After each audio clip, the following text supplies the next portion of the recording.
every day.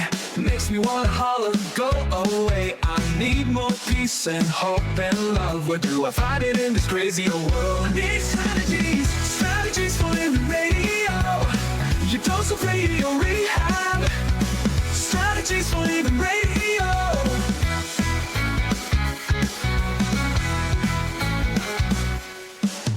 Every time I listen, Lauren and David share strategies for living, and it makes me aware. I got strategies for living, strategies for living radio. Your dose of radio rehab. Strategies for living radio. Your dose of radio rehab. Strategies for living radio. Oh, you know we need them. Yes, we do. We need those strategies, don't we? Yes, we do. Strategies for living. So are you ready? Ready for your daily dose of radio rehab? I'm ready. All right. Yeah, I'm buckled in. All right. Good deal. Hey, folks, welcome. Welcome into 1017 FM, 710 Keel. Welcome into another edition of Strategies for Living. I'm Dr. David McMillan. She is psychotherapist, PLPC Lauren Leon McMillan. You know, Lauren, it seems like every time you turn around, somebody is talking about narcissist and being in relationship with a narcissist. Yes. I'm beginning to think that the world is full of narcissists. if you have a tendency to listen to pop culture, Well, you might be inclined to think so. Yeah, and in a lot of pop culture, it's talked about so much. And yet, I saw a recent article in Time magazine on, in fact, the title of the article was How to Deal with a Narcissist.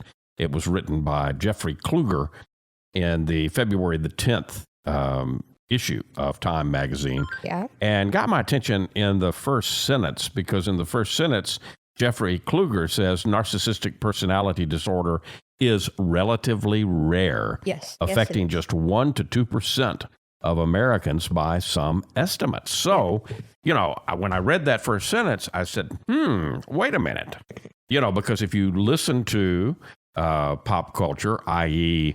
read Facebook or Instagram or whatever, right. Your poison is, you would think that we're surrounded by them. No, right. So I thought it would be good for us to, we'll kind of use the Time magazine article to jump off of, but I think it'd be good to talk a little bit about narcissism and narcissist. I think so. I think it's become, it's been a word and a phrase that has kind of been usurped by the public. Yeah. That, And usurped without a full understanding. Yeah. Of almost becoming, psychobabble at this point, right? Exactly. Yeah. So we'll try to clear some of that up, talk about it, and talk about what you can do if indeed you do have a relationship with a narcissist. Folks, thank you for tuning in. We appreciate you being with us here on Strategies, and we appreciate our sponsors making it possible. The Robinson Film Center, and Azalea Cleaners, and Pintail Roofing, and Learning RX, and the Balanced Life Wellness Center, and Fertitta's Delicatessen, home of the Godfather, Alligator Italian Sausage. Back in a moment. Narcissists, are they around every corner? We'll see.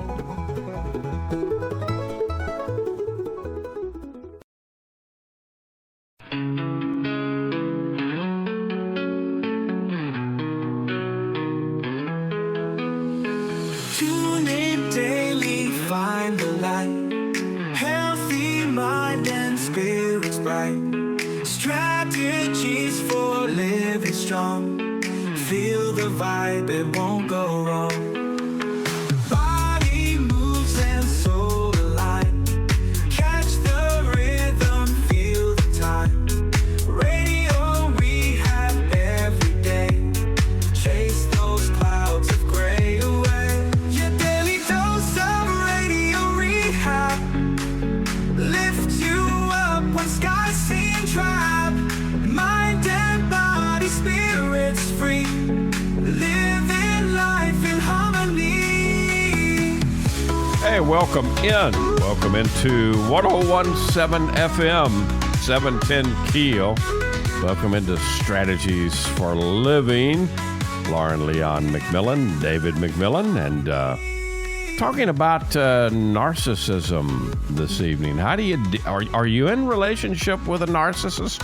How do you know if you are? And if you are, how do you deal with it? Right. I mean, if you look at pop culture, it would make you believe that we're all in relationship with narcissist, and yet narcissism, narcissistic personality disorder, Right. which is what we're talking about here in narcissism, is it's relatively rare. It affects 1 to 2% of Americans. But having some form of a relationship with somebody who has narcissism, the article says, is not uncommon. Mm-hmm. The disorder is characterized by arrogance, by grandiosity, Right. a lack of empathy, exploitiveness, aggression, and this constant need for Admiration. and affirmation. Yeah. And Sense of entitlement. yeah, Amy Brunel, who is professor of psychology at Ohio State University, says we're attracted to narcissists at first. And Brunel is a very prolific researcher of narcissism. So she says we're attracted to narcissists at first. Mm-hmm. They're charming, they're fun, they're energetic. And then over time, the negative qualities come out more and more.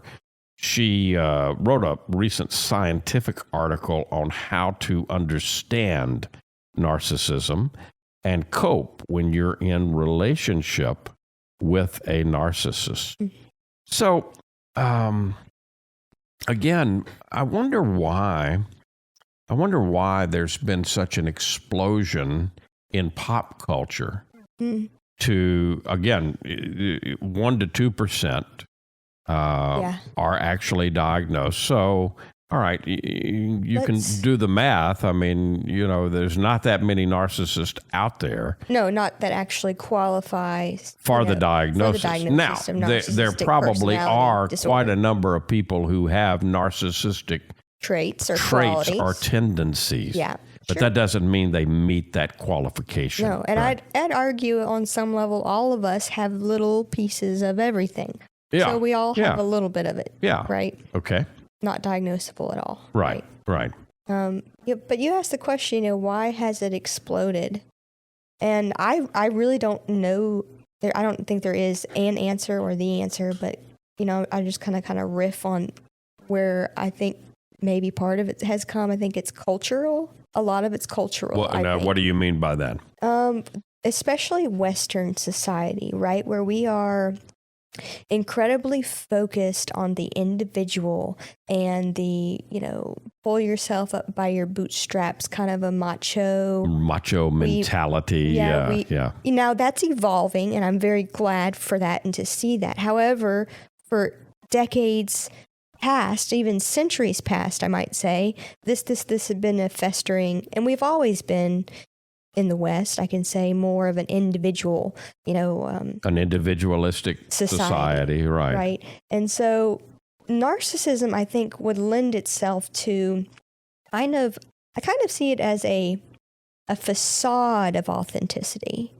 Okay. And what I mean by that is, we're all... What I want people to see and think is that about me, right, as opposed to the genuine me. In other words, how I feel and think and see myself. Yeah, because often what lies beneath, if we're talking about a true narcissistic personality disorder, person with narcissistic personality disorder, often what truly lies beneath is a very scared, very unsure, very insecure little child, girl or boy, whoever it is. That's often the case, is what's at the very heart of that. Now, will they admit to that? Will they be able to see that?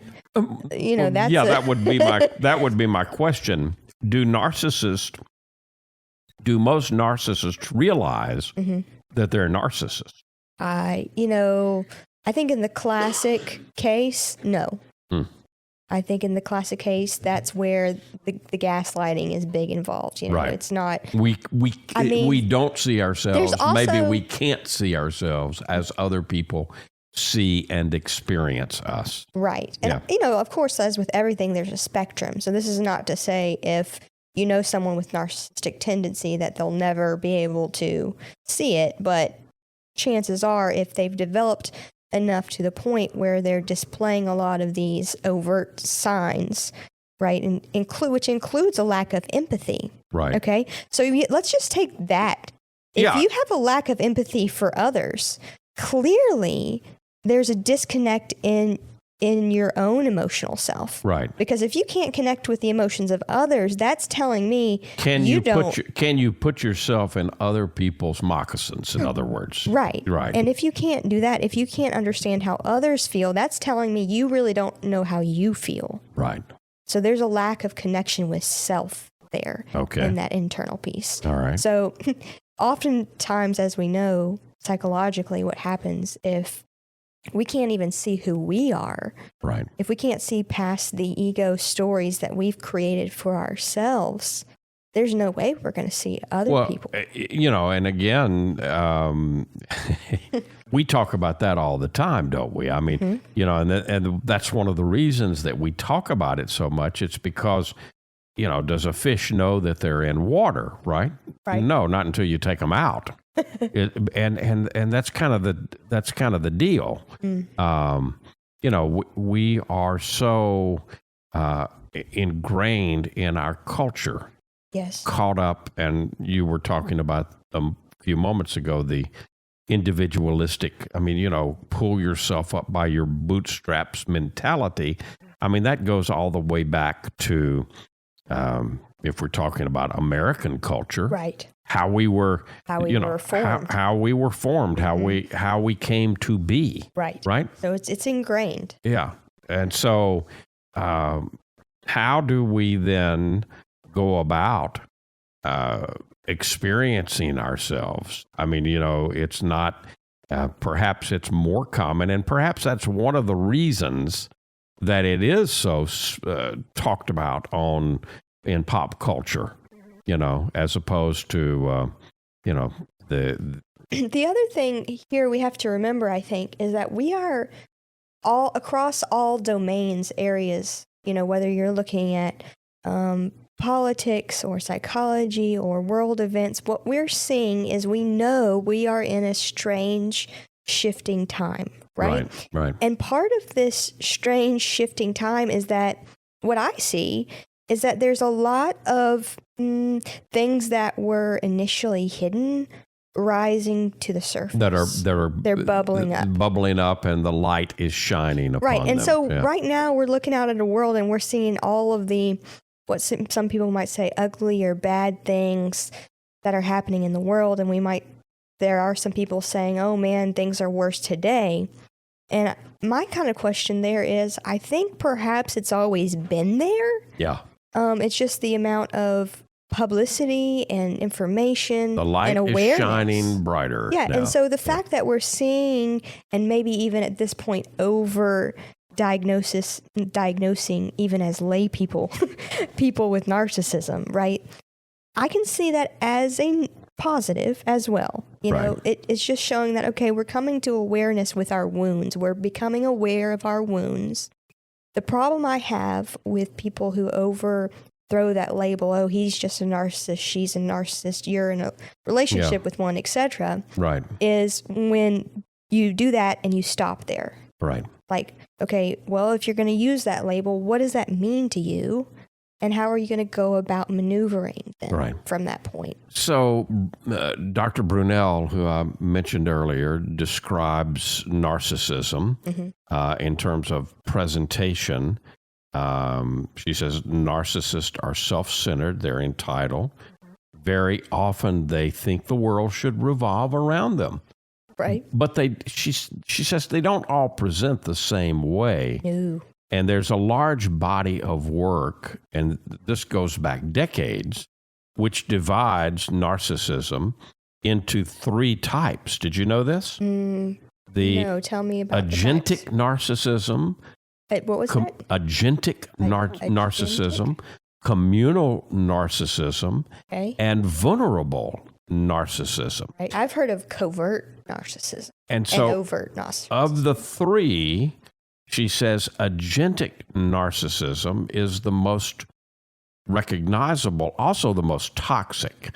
So agentic narcissists hold exalted views of themselves, seeing their competence, their intelligence as far greater than others. And so in an effort to maintain that self-image, they'll often,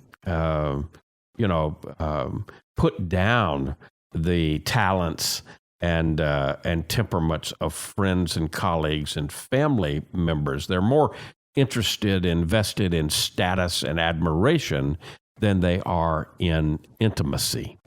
These folks self-promote tirelessly and harbor grandiose fantasies of their prospects and projects, and often engage in rivalries with people, especially people at work colleagues who threaten their sense of primacy.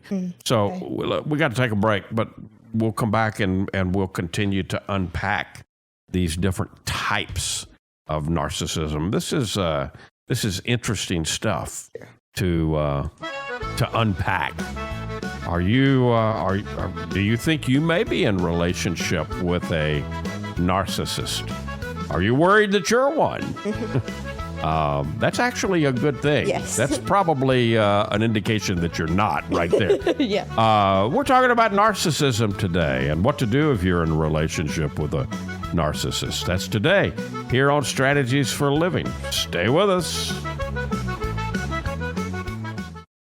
You're going to see the difference. When you go to Azalea Cleaners, you'll hear about it too. Azalea Cleaners has been fine dry cleaning since 1958, plus laundry, alterations and repairs, comforters, wedding gown cleaning and restoration. You'll hear about it from your friends because they'll see it too. They'll notice the Azalea difference. Azalea is convenient. 732 Azalea Drive, 9220 Ellerby Road, and 9227 Mansfield Road. Plus, the front door of your home or business with Azalea's delivery on demand.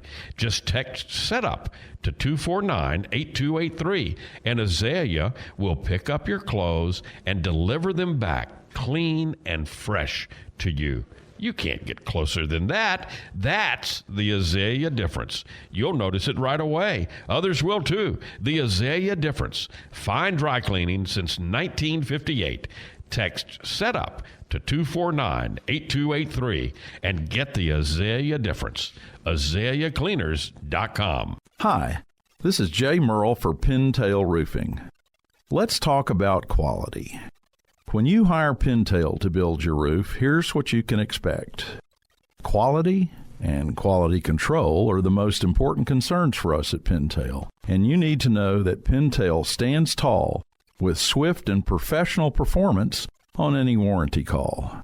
This is our most important policy. And remember, we're your neighbors. We'll be here for you for the long haul. Our family's lived here for over 100 years, and we aren't going anywhere. On the commercial side of Pintail's business, our fluid-applied roofing solutions can save thousands of dollars over conventional commercial roofing options. Call Pintail at 226-ROOF for a free inspection of your home or commercial building. That's 226-7663. Pintail Roofing. What's the condition of your roof?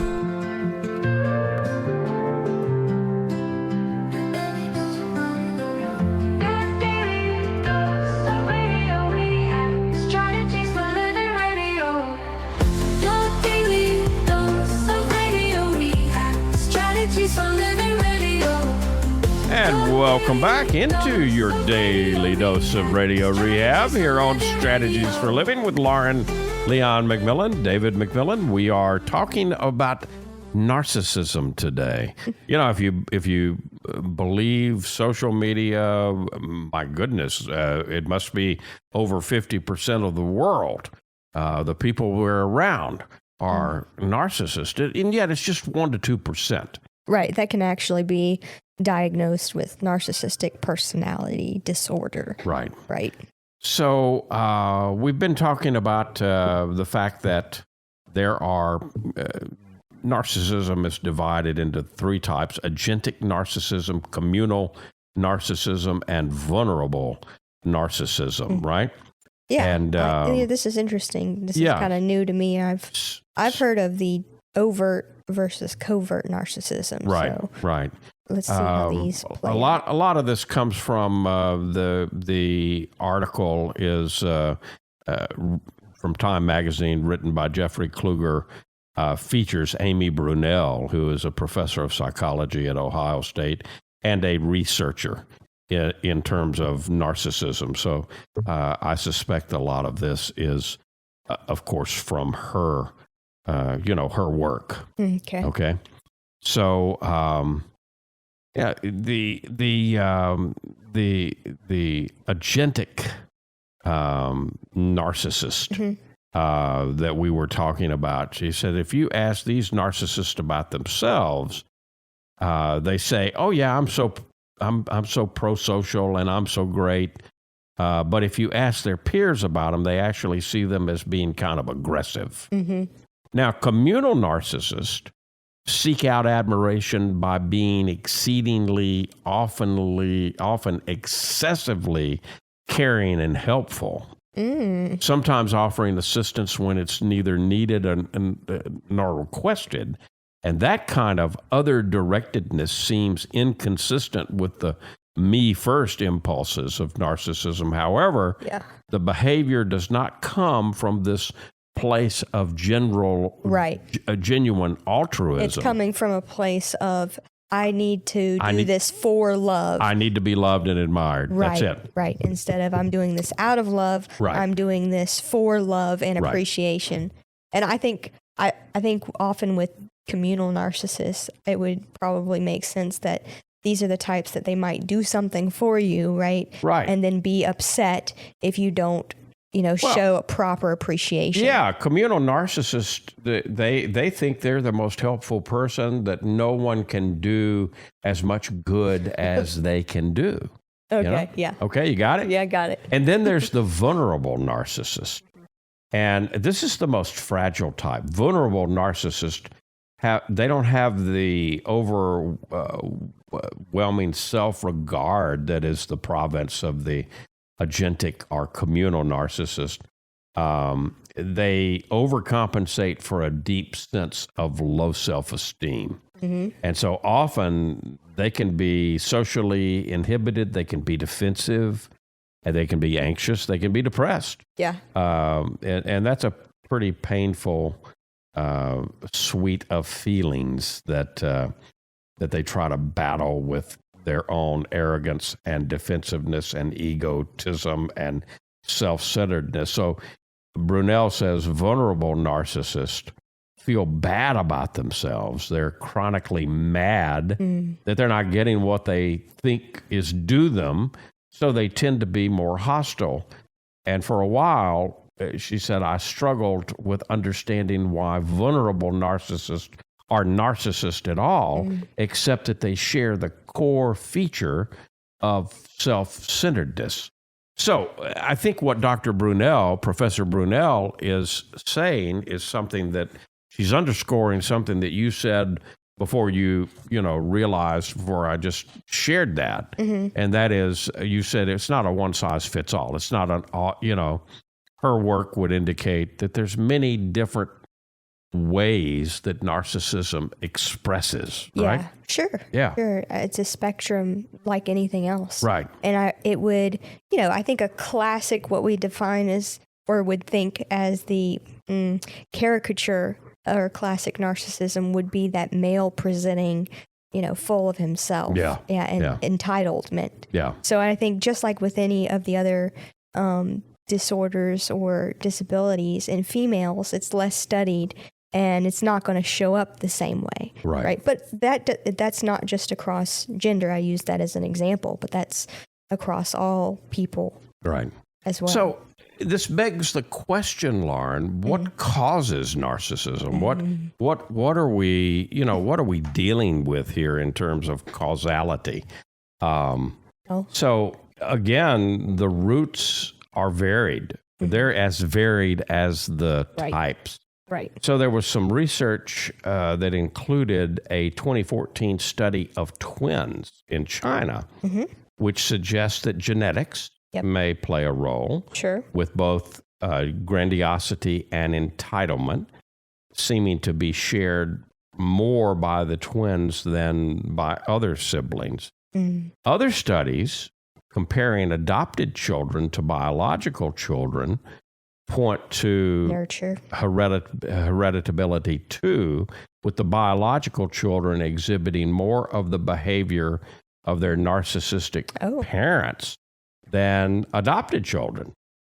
But the research here in this area is not robust, so there's some evidence that narcissism is genetic, but that's, Dr. Brunel says it's small. So this type of research is also cloudy. Within families, you're looking at shared genes, but you're also looking at behaviors that are passed, that are learned generation to generation.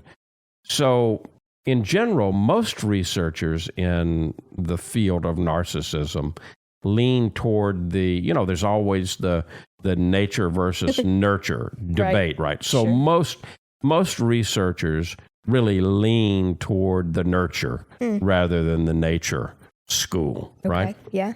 So it's pretty easy to answer from the perspective of grandiose narcissism, that parents kind of create these little narcissists, according to Dr. Brunel. Right.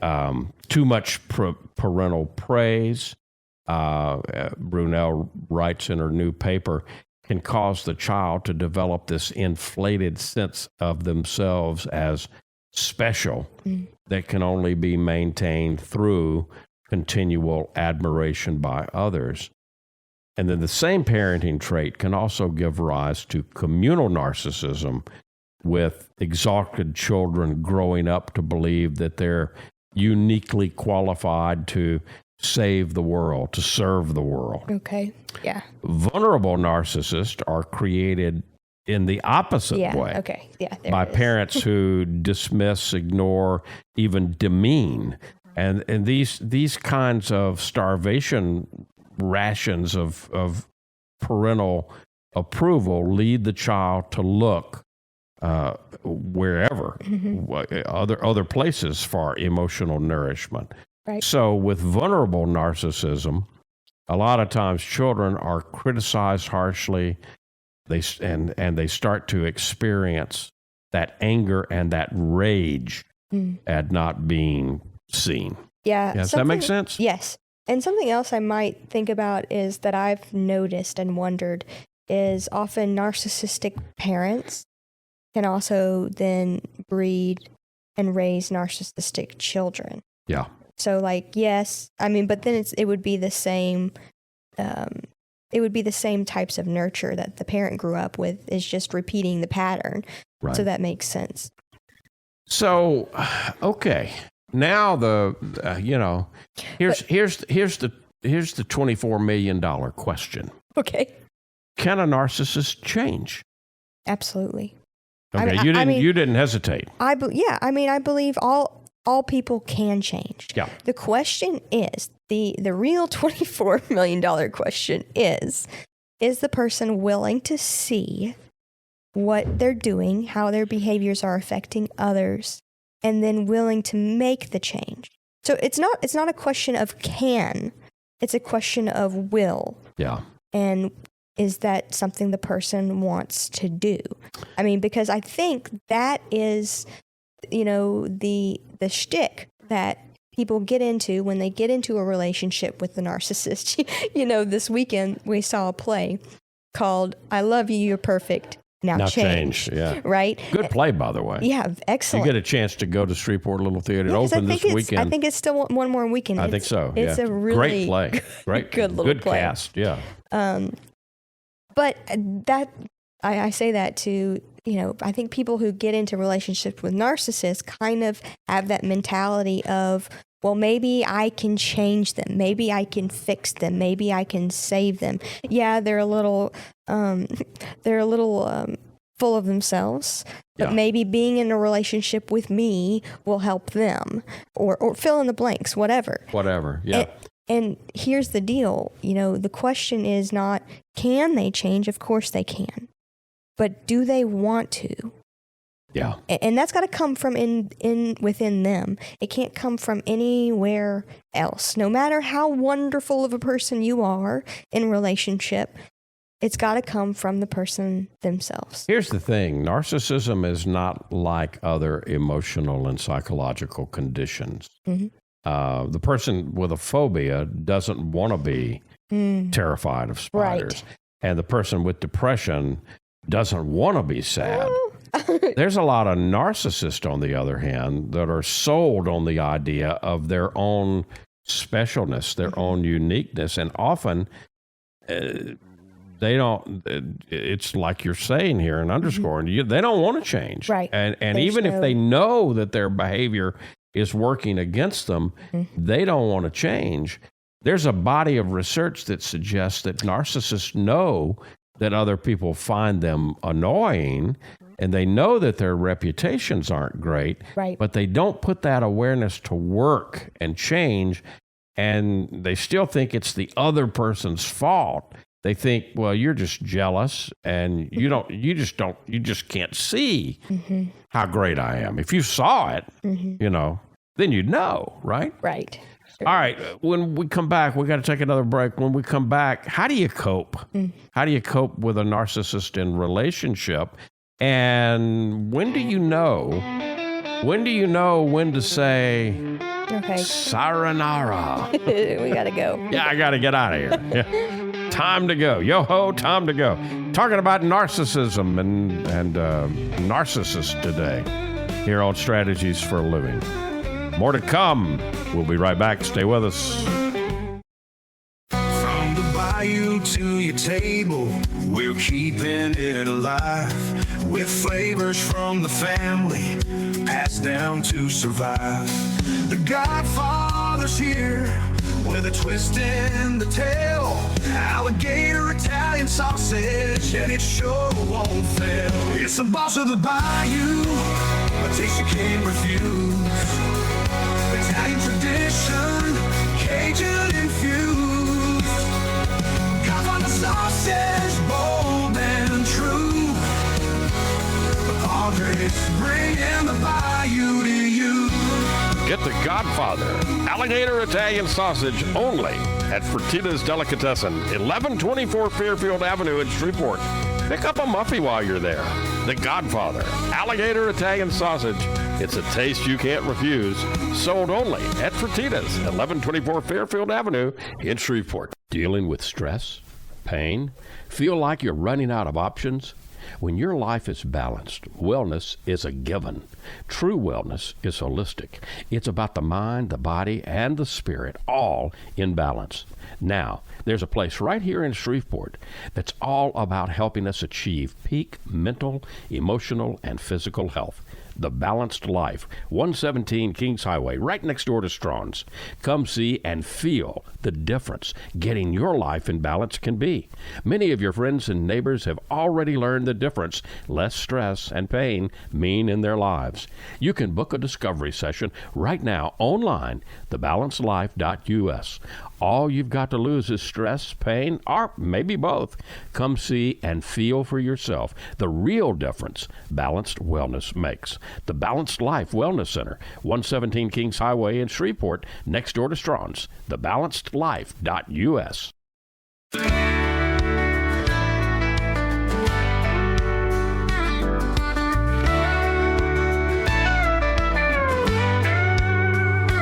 Facing the same old problems day to day makes you wanna holler, get away.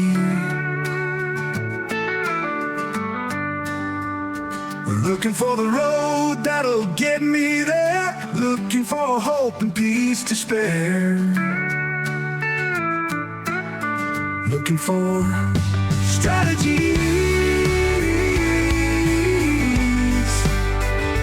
Strategies for Living Radio, your dose of radio rehab strategies. And welcome back into Strategies for Living here on 101.7 FM. Radio.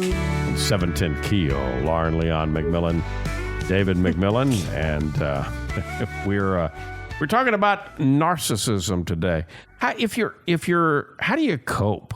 How do you cope with narcissism in relationships? Now, you could be in a significant relationship with a person with narcissism. Mm-hmm. You could be in related to one, or you could be in a family. You could be friends with one. Work. You could work with a person with narcissism. Mm-hmm.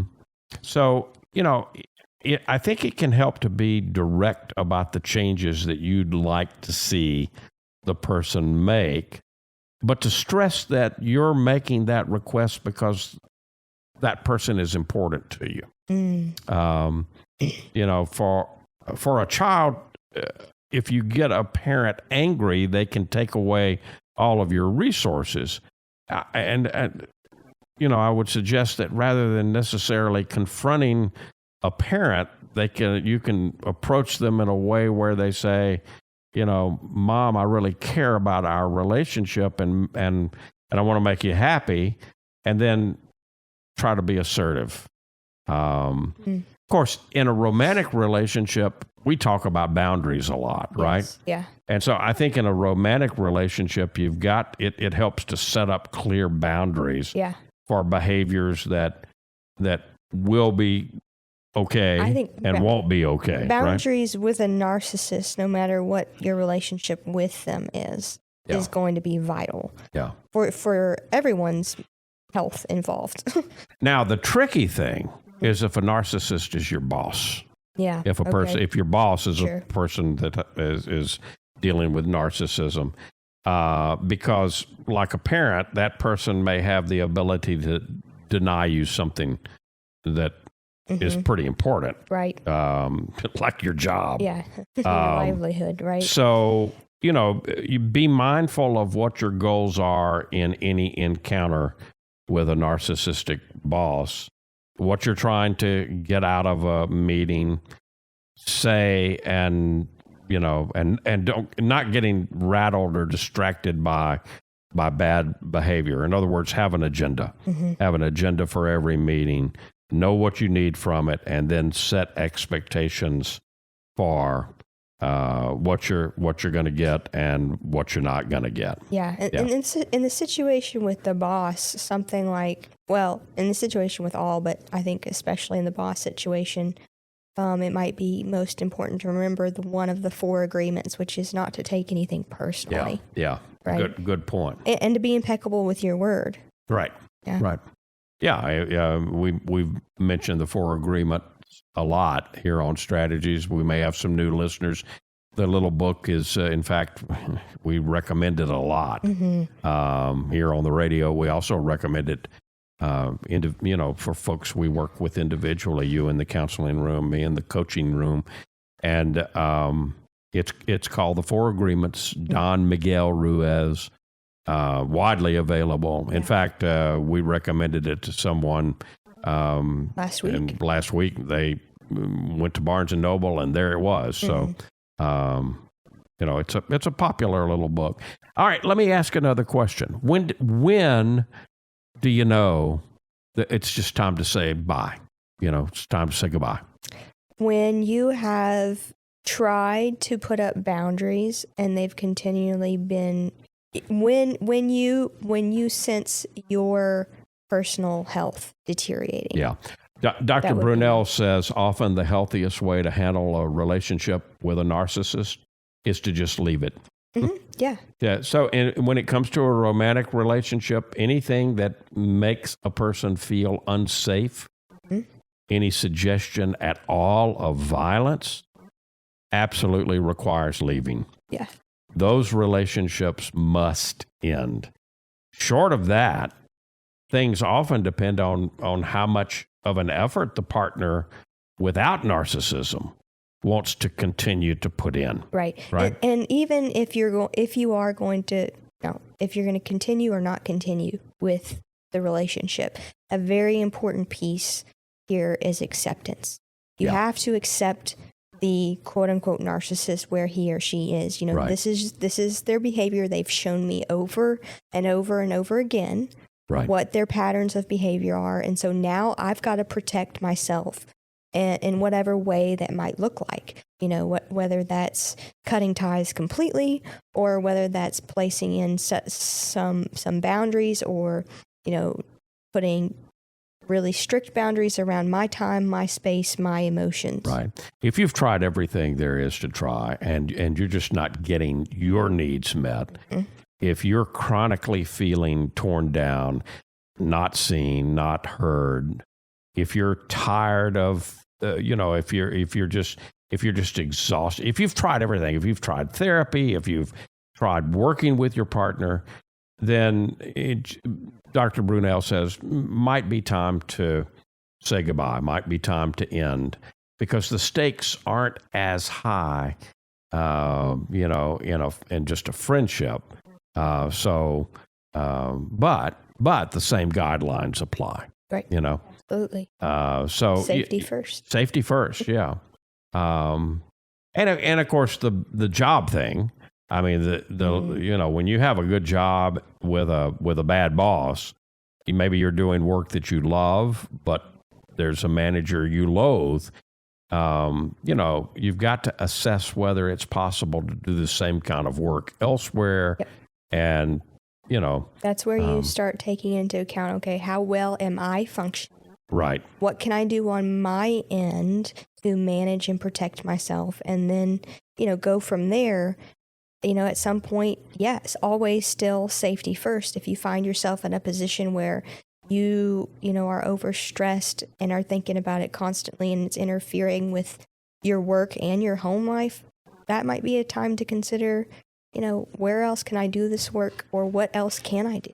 Now, even after you free yourself from a toxic relationship like this, you probably have work to do. Absolutely. And we'll come back and talk just a little bit about that. But I think that it can feel so good when you get free and you think, oh, it's all behind me, and yet we gotta. If you were in it, there was something there for you to learn. Yep. Within yourself. And there's some grieving that may have to happen. We'll talk about that when we come back.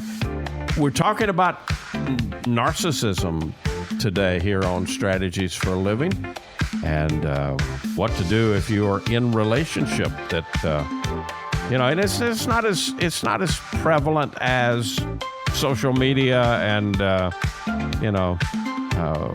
pop culture would have us believe. However, it's important to talk about. We're doing it right here on Strategies for Living. Be right back. Hey, let's talk about the Robinson Film Center. I say it a lot.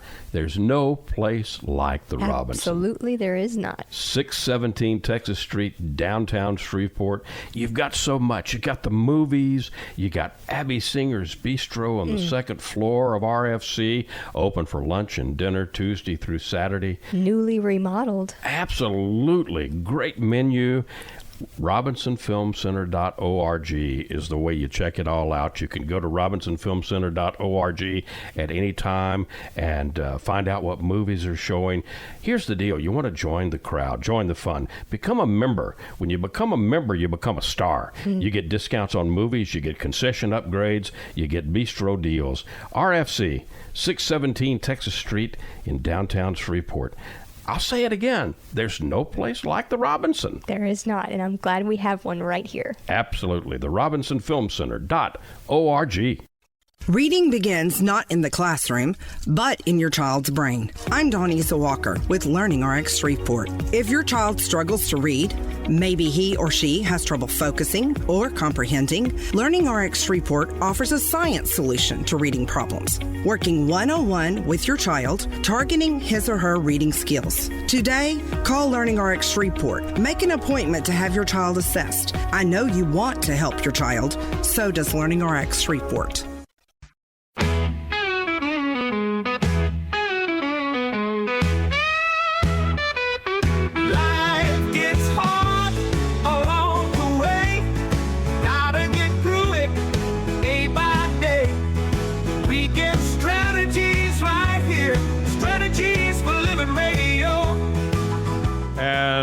Welcome back. Welcome back into Strategies for Living Radio here on 101.7 FM, 710 Keel. Lauren Leon McMillan, David McMillan, talking about narcissism today.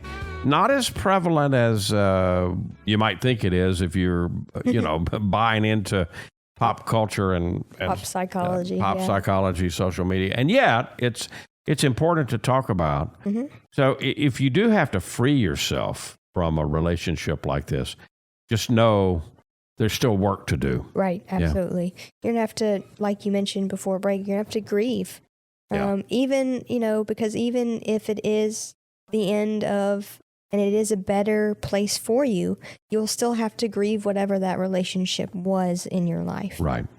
If you want more info, and you have access to a Time magazine, the article that we've been referencing was written for the February 10th issue of Time by Jeffrey Kluger, and the professor that he talked to is Amy Brunel, from psychology professor from Ohio State University, and does a lot of research in narcissistic personality disorder. Yeah. We probably need to do some more on this. We probably do, with how prevalent it's being talked about. Yeah. And, just kind of clear things up, and whether or not you can check all those boxes. It's important to know how to step around people with the traits. Absolutely.